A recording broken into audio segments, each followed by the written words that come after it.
Radhe Radhe friends, हरे कृष्णा। श्री हरिदास आज आप सभी के साथ पुत्रदा एकादशी की कथा शेयर कर रहा हूँ। पौष मास के शुक्ल पक्ष की इस एकादशी का व्रत निसंतान को भी सुंदर पुत्र प्रदान करने में समर्थ है। संतान प्राप्ति और उनकी रक्षा एवं प्रगति के लिए प्रत्येक नर नारी को यह व्रत करना चाहिए। आज सुदर्शन चक्रधारी भगवान विष्णु की पूजा की जाती है। भगवान श्री कृष्ण द्वारा अब तक कहे गए वृत्तांत को सुनने के बाद धर्मराज युधिष्ठिर ने आगे पूछा, हे गोविंद, कृपा करके बतलाइए कि पौष शुक्ल एकादशी का क्या नाम है, इसके व्रत की विधि क्या है और कौन से देवता की पूजा इस दिन की जाती है। भगवान श्री कृष्ण ने उत्तर दिया, हे राजन, इस एकादशी का नाम पुत्रदा एकादशी है। इसमें भी नारायण भगवान की पूजा की जाती है। इस चर और अचर संसार में पुत्रदा एकादशी के व्रत के समान कोई और दूसरा व्रत नहीं है। इसके पुण्य से मनुष्य तपस्वी, विद्वान और लक्ष्मीवान होता है। इसकी मैं एक कथा सुनाता हूँ, ध्यानपूर्वक सुनो। भद्रावती नगरी में सुकेतुमान नाम एक राजा राज करता था। उसके कोई पुत्र नहीं था। उसकी स्त्री का नाम सौव्या था। वह संतानहीन होने के कारण सदैव चिंतित रहा करती थी।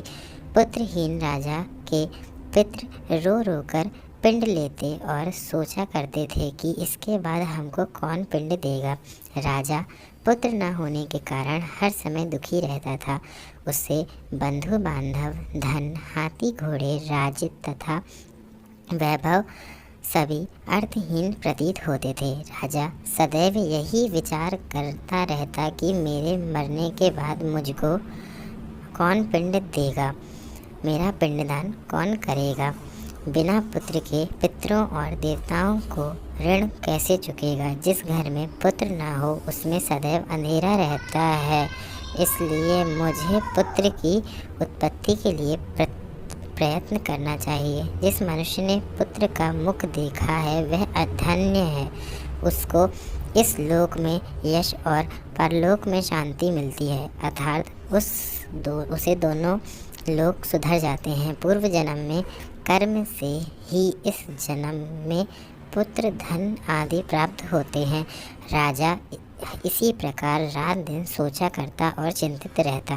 राजा ने अपने शरीर को त्याग देने का विचार भी किया, परंतु आत्मघात में महापाप समझकर उसने ऐसा नहीं किया। एक दिन राजा अपने घोड़े पर चढ़कर वन को चल दिया और पक्षियों व वृक्षों को देखने लगा। उसने देखा कि वन में मृग, व्याघ्र, सूअर, सिंह, बंदर आदि अपने बच्चों के साथ भ्रमण कर रहे हैं। हाथी अपने बच्चों और हथनी के साथ घूम रहे हैं। वन में कहीं गिंडल अपने कर्कश स्वर में बोल रहे हैं, उल्लू चीख रहे हैं। वन में इन दृश्यों को देखकर राजा को अपने पुत्रहीन होने का दुख और अधिक पीड़ा देने लगा। इसी उदासी में सोच विचार में दोपहर हो गई। वह राजा विचारने लगा कि मैंने कई यज्ञ किए, ब्राह्मणों को सुंदर भोजन तथा दान देकर तृप्त किया, फिर भी यह दुख मुझे क्यों प्राप्त हुआ है। प्यास के मारे अत्यंत दुखी राजा पानी की तलाश में इधर उधर फिरने लगा। थोड़ी दूर पर राजा ने एक सरोवर देखा। उस सरोवर में कमल खिल रहे थे तथा सारस, हंस, मगरमच्छ आदि विहार कर रहे थे। सरोवर के चारों तरफ मुनियों के आश्रम थे। उस समय राजा के दाहिने अंग फड़कने लगे। राजा शुभ शगुन समझकर घोड़े से उतरकर मुनियों को दंडवत करके उनके सामने बैठ गया। राजा को देखकर मुनियों ने कहा, हे राजन, हम तुमसे अत्यंत प्रसन्न हैं। तुम इस जगह कैसे आए हो, सो कहो। इस पर राजा ने मुनियों से उनका परिचय पूछा और फिर अपनी व्यथा कही। मुनि बोले, हे राजन, पुत्र की इच्छा करने वाले को उत्तम संतान देने वाली पुत्रदा एकादशी है। हम लोग विश्व वेद हैं और इस सरोवर पर स्नान करने आए हैं। इस पर राजा बोले, हे मुनीश्वर, यदि आप मुझ पर प्रसन्न हो तो एक पुत्र का वरदान दीजिए। मुनि बोले, राजन, आज पुत्रदा एकादशी है, आप इसका व्रत करें। भगवान की कृपा से आपको आपके अवश्य ही पुत्र होगा।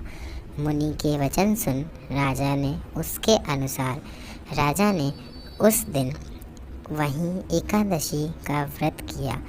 वहीं द्वादशी को उसने व्रत का पारण किया और मुनियों को प्रणाम करके अपने महल को वापस चला गया।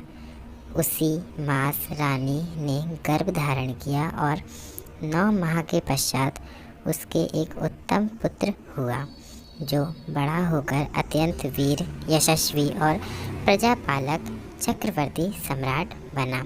भगवान श्री कृष्ण बोले, हे राजन, पुत्र प्राप्ति के लिए पुत्रदा एकादशी का व्रत करना चाहिए।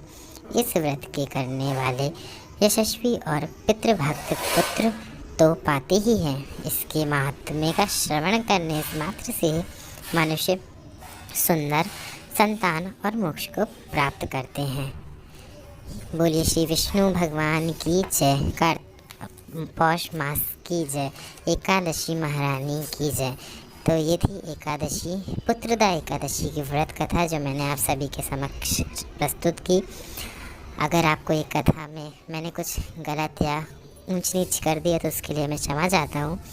ये वीडियो अगर आपको अच्छा लगा हो तो लाइक करिएगा। चैनल पे अगर आप पहली बार आए हैं तो सब्सक्राइब कर लीजिएगा और आगे आने वाले वीडियोस के लिए जुड़े रहिएगा। राधे राधे। हरे कृष्ण। श्री हरिदास।